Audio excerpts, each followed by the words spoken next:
In light of pharmacy closures across the country, compounded by government and grocers seemingly reaching an impasse over price control measures, the opposition Free National Movement is calling on the Davis administration to do their part in ensuring Bahamians are able to afford their day-to-day necessities while encouraging the sustenance of Bahamian businesses. The government again has been hard-headed, arrogant in its approach, that even when persons pointed out obvious technical errors in their classification of goods, as well as when they pointed out that the margins that the government is interested in imposing on Bahamian entrepreneurs who are assisting thousands of Bahamians, the government still did not relent and have a reasonable conversation with these entrepreneurs. Party leader Michael Pintard mincing no words, chastising government for what he is calling hasty, unnegotiated decisions, like the reintroduction of value-added tax on breadbasket items and medication,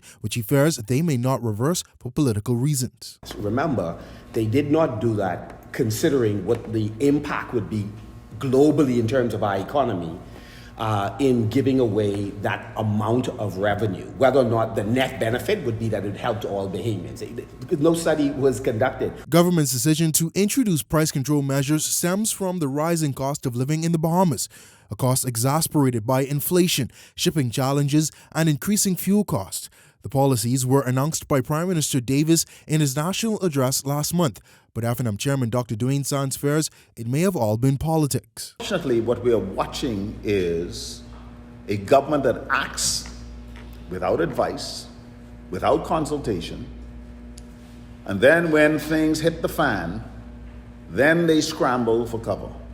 Perhaps if it was done in the reverse, we mightn't have some of the challenges that we are seeing in this country. Pintard echoing the same and is sending a clarion call to the Davis administration to focus on what is at stake and how it affects both businesses and consumers. Countries around the world are sitting down with different stakeholders, attempting to figure out how jointly they are able to address the inflationary pressures. Not this government. They are not prepared to consult in a meaningful way with stakeholders who are adversely affected. The opposition leader says one thing that may help with the finances of the country is for government to limit its spending on travel and large delegations. Now, he adds that what they must do is consult with key stakeholders before making any major decision.